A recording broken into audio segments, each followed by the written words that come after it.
So we have the story that came up a little while ago from military.com. Dozens of House Democrats call on Biden to give up sole nuclear launch authority. This is crazy, but it shouldn't be unexpected. Joe Biden he's not all with it. I think that's fair to say. There's been reports that Kamala Harris has been doing his job for him because he's been napping in the sun, as I predicted. Yeah, she's talking to foreign leaders on his behalf or whatever. And now they're saying, we think Joe Biden should give up sole power to launch nuclear weapons. And you know what? I agree. I agree. I don't think a senile old crackpot should be holding nuclear football. Do you give it up to who? To open it up to other people. Now, that's a problem. Who are these other people? Maybe, you know what? This is the problem of having, a president who's in only because people hated the other guy. Yeah. Clearly right now you've got all of the Democrats complaining. Well, not all of them. I'm sorry. All of the progressives complaining about Biden. Some of the Democrats, but many of them just saying Biden can do no wrong. Right. You get a president who's based on hating the other guy.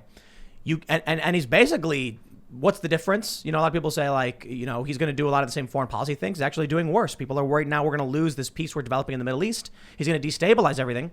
But I'm sorry, he is a senile old crackpot who was elected without the ability to be president. And now Democrats are saying he should give up the sole power of the nuclear launch. He just bombed Syria. Well, let me just get this out really quick. Yeah. I don't know much about this bombing of Syria. I read some mainstream news articles from NBC and some other, and they were like, it's in retaliation to Iran. Okay, obviously NBC is going to say that. The other one was, this is actually a perverse way of improving diplomatic relations with Iran because it's going to be forcing them to the whatever. Uh-huh. It's sickening. I'm sorry, Liz, what were you saying? No. Well, so let me read some of this story from military.com.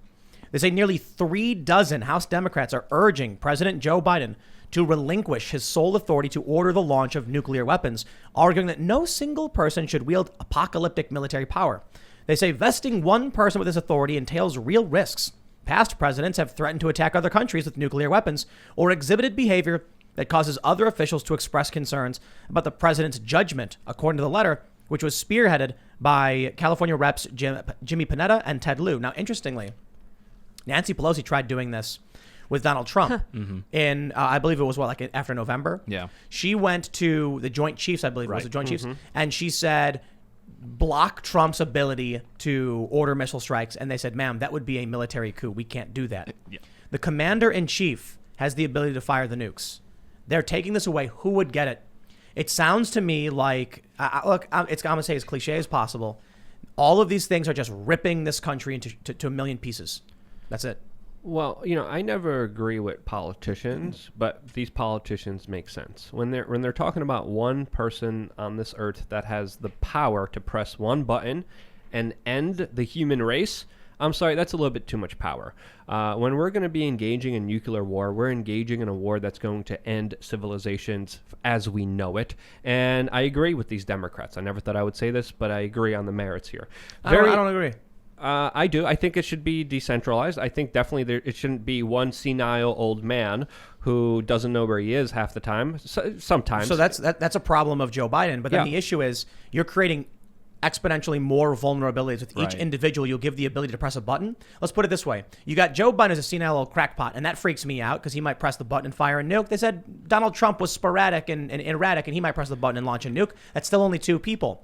Add 10 more people, and now you got to keep track of each and every one of them who might launch a nuke. It'd be cool if you needed all of them to agree. Well, I think that's my question too. Is what is the no? That can't work either. Is the alternative that we have just a bunch of different checks and balances, if you will, before you can fire the nuke? Because to me, if that's the case, I guess that makes sense. But if you start truly federalizing the nuclear launch codes and really start having that many hands in the kitchen, here's what's going to happen: the Chinese communist dictator, Xi Jinping, is going to be like, I can launch all of the nuclear weapons, and they will have no time to retaliate. Yeah. We win. We win. China will succeed, our cities will be fine, and every nuke will explode over America before they even realize it. I guess you could automate a defensive response and only, federate the offensive to 6 people that need to agree and turn a key at the same time. No, but the issue is... There's something really convenient about just having one. Well, maybe There's a reason why we have a president who is the commander-in-chief. It's so that we can respond quickly and instantly to serious militaristic threats. Well, maybe just add one more person that's sound mind that's next to him. Just for Joe. Like even then. So this is the like, problem. So yeah. what? They give us a crackpot president and use it as an excuse to disseminate To the launch codes to a decentralize. bunch of other people. When we gave the president the power like that, we didn't have world-ending weapons at the push of a button. True. No, we did. When we created the nuclear weapons, we're like, Mr. President, they're yours. Well, when we created the office of the president and gave them all that executive power, we didn't have nuclear weapons that could end the human race. So the problem is, unless you can answer me this, when China and Russia know, as autocrats, they can snap their fingers and blow up the U.S. and we can't respond, what defense do we have? I don't think Biden could respond anyway. He'd probably be sleeping. I know. You need, But you need an automated making it response. better by giving more people the launch codes. The problem is we are in a very seriously dangerous position because Joe Biden is a pathetic, senile old crackpot.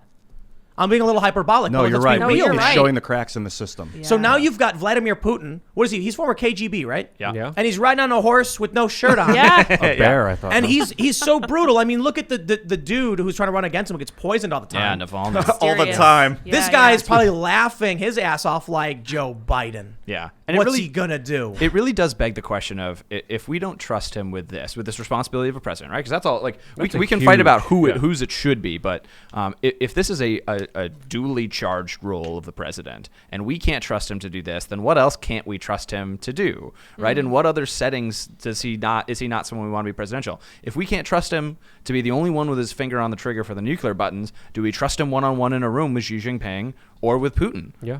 I mean, again, like these, like, and again, as Tim was pointing out, the people who know this want to do us harm. Yeah. Well, this is the thing. The vulnerability is there, whether it's two people or not, because of Joe Biden. I Yeah. made the shirt that I'm wearing right now months ago, and it says, "I'm Joe Biden, and I forgot this message." This sentiment was true months before the election. It was true every time he got on stage. There's a reason they kept him in the basement. There's a reason he didn't do many public speaking events. He does a lot of gaffes. He messes up a lot of the time. Sometimes he misses up the locations where he's actually in. Yep. And that's extremely concerning for the man that literally has his finger on the button and could end the world with one I want to click. make an observation too. It's not Biden that's the problem. It's the cognitive decline of the human brain that's the problem, and that's going to be no matter what is going on. Yeah, what Cyber Biden.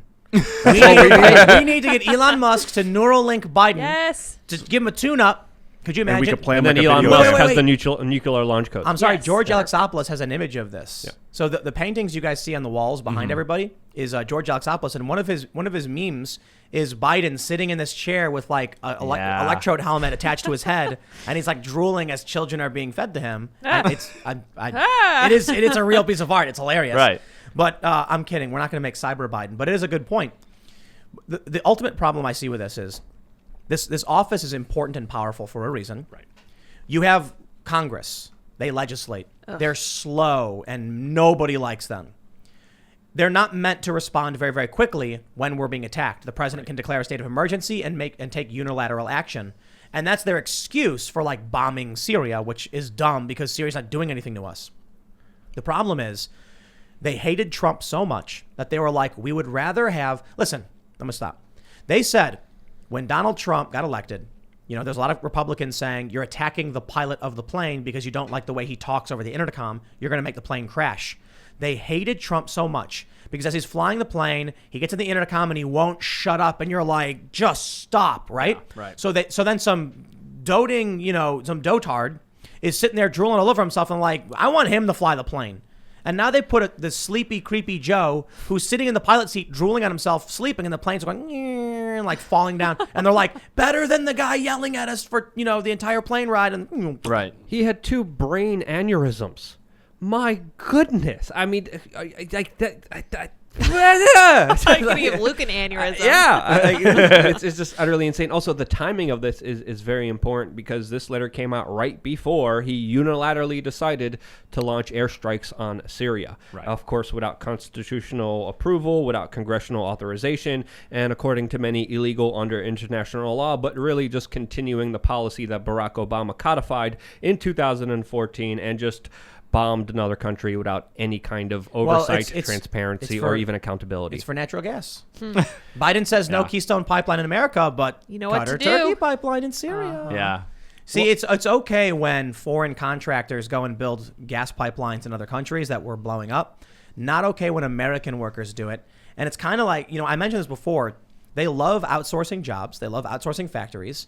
And then they don't want any of it here. It's almost like a not in my backyard thing. They're like, oh, we want the oil, we want the gas, but not in my backyard. Even from a pipeline, right? That's the other thing too, is the richest part. Yeah, no, it's insane. And like, listen, it's got to hurt, of all of the people who it probably stings for these strikes, it has to hurt the worst for Neera Tanden, who famously said that we are going to attack Libya to take the oil, and now she is seeing us attack Syria for no good reason, and she's probably, like, her eyes are probably lighting up with dollar signs at the very thought of it. Yeah. And yet her confirmation is going to get railroaded because she's because she tweeted a bunch of really dumb things. Yeah, that, but also, like, she's, like, by all indications, a bad person. She punched a reporter one time, which I don't think you're supposed to do. And perhaps one of the most awful things, even if you just look at it through the way that the Dems see the world, but I think the way that we all see the world too, is she, in an all-staff meeting, she outed one of her employees at CAP when she worked there at the think tank for bringing charges of sexual harassment against their boss. And so as they were talking about it, she just outed this private concern and complaint. The people who are look, man, the federal government is just a swamp. Yeah. And there's like a tiny handful of people who are stepping through the swamp that are okay, but for the most part, it's a swamp. Trump did not drain the swamp. The swamp is just murkier than ever, and Joe Biden's back in, and he is a swamp monster. Yeah, and think about it. He's got so many people that he's inherited who are former Biden or Obama alums. Yeah. And they're like, what have they been doing for the last 4 years since they left the Obama White House? Trump? Or they've just been making a bunch of money working in Washington. And so they've only gotten more swampy, right? They've only cycled out and now cycled back in. We also have to acknowledge the fact that 3 last sitting presidents bombed Syria without any congressional authorization. The last time Donald Trump did it, Jen Psaki tweeted, by the way, in 2017, quote, "Also, what is the legal authority for strikes? Assad is a brutal dictator, but Syria is a sovereign country." Gee, Jen, yes, of course he is. Joe Biden even tweeted that Trump was erratic, impulsive, and it's the last thing a commander-in-chief should do when, of course, Donald Trump bombed Syria because his daughter cried. This is the end. Ivanka Trump cried to him and told him to do it after the alleged chemical weapons attack, which there have been some very serious questions about and a lot of evidence countering all the information. But the big thing here we have to understand here is when Donald Trump bombed Syria, there was at least some kind of fake attempt to frame some kind of evidence. They tried. They did it very poorly. It was fact-checked to be wrong. But now there's no evidence. Where's the information? Where's the WMDs? Where's the justification for this that allowed the United States to do this? They usually put on a horse and pony show right before launching another strike. They didn't even do that this time. They didn't say there was a threat. They didn't show any evidence. They didn't highlight anything that could have justified this. We still don't know. Thanks for checking out this clip from the Timcast IRL podcast. If you want to see the full show, come back to this channel, youtube.com/TimcastIRL, Monday through Friday at 8 p.m., where you can leave comments and super chat, and we actually will read your comments on the show. Don't forget to like, share, subscribe, and if you want exclusive members-only content, segments you can't get anywhere else, go to timcast.com, become a member, and we even have full bonus episodes. Thanks for hanging out, and we'll see you all next time.